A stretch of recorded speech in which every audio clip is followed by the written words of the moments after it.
তিউনিসিয়ার শান্ত ছোট্ট সমুদ্র বন্দর সিদি বু সাইদ ভোরের আলো ফোটার আগেই ভিড় জমতে শুরু করেছিল সেখানে। কেউ হাতে পতাকা, কেউ গলায় ফেস্টুন, আর কেউ বা শুধু চোখ ভরা আশা নিয়ে দাঁড়িয়ে। সমুদ্রের বুকে সারি সারি নৌকা, তার মধ্যে সবচেয়ে বড়টিতে সওয়ার শত শত কর্মী ও সমর্থক। তাদের পরিচয় একটাই, গ্লোবাল সামুদ ফ্লোটিলা।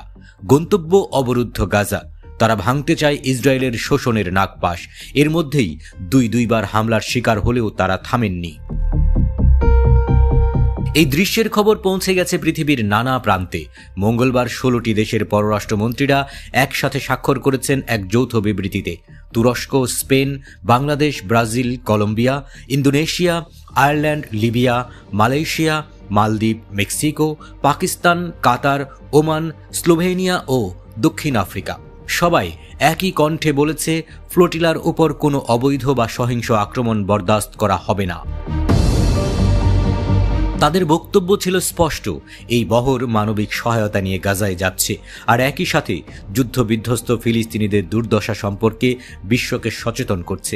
আন্তর্জাতিক মানবিক আইনকে সম্মান করা, শান্তির বার্তা পৌঁছে দেওয়া, এসব লক্ষ্যকে তারা নিজেদের সরকারের অবস্থানের সাথে মেলাতে পেরেছেন। তবে এই যাত্রা মোটেও সহজ ছিল না। সপ্তাহখানেক আগেই 2টি জাহাজ ড্রোন হামলায় ক্ষতিগ্রস্ত হয়। আরও কিছু নৌকা নিরাপত্তা পরীক্ষায় উত্তীর্ণ হতে পারেনি। ফলে তিউনিস থেকে বহর ছাড়তে দেরি হয় 11 দিন। হামলায় দায় সরাসরি কেউ স্বীকার করেনি, কিন্তু সন্দেহের তীর ইসরায়েলের দিকেই। ইতিহাস বলছে, এর আগেও গাজার অবরোধ ভাঙার চেষ্টায় পাঠানো নৌবহরের উপর বারবার হামলা চালানো হয়েছে।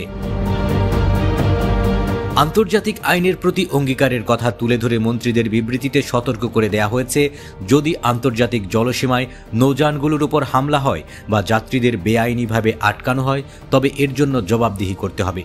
ফ্লোটিলায় রয়েছেন নানা দেশের 300-র বেশি অংশগ্রহণকারী। শুধু মানবাধিকার কর্মীরাই নয়, আছেন সংসদ সদস্য, শিল্পী, লেখক এবং সাধারণ মানুষ। তাদের হাতে আছে চিকিৎসা সামগ্রী, শিশুদের জন্য দুধের পাউডার, ওষুধপত্র। যে জিনিসগুলো এখন গাজার মানুষের সবচেয়ে বেশি প্রয়োজন, সেগুলো নিয়েই ছুটছে এই বিদ্রোহী কাফেলা। আয়ারল্যান্ডের কমেডিয়ান তাধক হিকি বহরের সবচেয়ে বড় জাহাজে আছেন। মিশনটির চ্যালেঞ্জ নিয়ে তিনি আশাবাদী। মিডল ইস্ট আইকে বলেছেন, বাধা আসবেই, সেটা ভেতর থেকে হোক বা বাইরে থেকে, কিন্তু আমাদের বার্তা একটাই, আমরা এগিয়ে যাব, নৌকায় ভাসব, ভাঙব না। এই যাত্রায় আছে আরও 2টি স্বতন্ত্র সঙ্গী জাহাজ। একটি হলো আন্তর্জাতিক আইনজীবীদের বহনকারী পর্যবেক্ষক নৌকা, অন্যটি ইতালি ভিত্তিক সমুদ্র উদ্ধারকারী জাহাজ লাইফ সেভার 2। তাদের উপস্থিতি যেন বাড়তি এক নিরাপত্তা ও আস্থার প্রতীক। ফ্লোটিলার মুখপাত্র ব্রুনো গিলগা বলেন, আমরা শুধু ত্রাণই বয়ে নিয়ে যাচ্ছি না, বিশ্বের মানুষের পক্ষ থেকে এক শক্ত বার্তাও নিয়ে যাচ্ছি। ফিলিস্তিনিদের আমরা ভুলিনি, আমরা তাদের পাশে আছি। বন্দর ঘেঁষে দাঁড়িয়ে থাকা সাধারণ মানুষদের চোখে মুখেও ফুটে উঠেছিল একই অঙ্গীকার।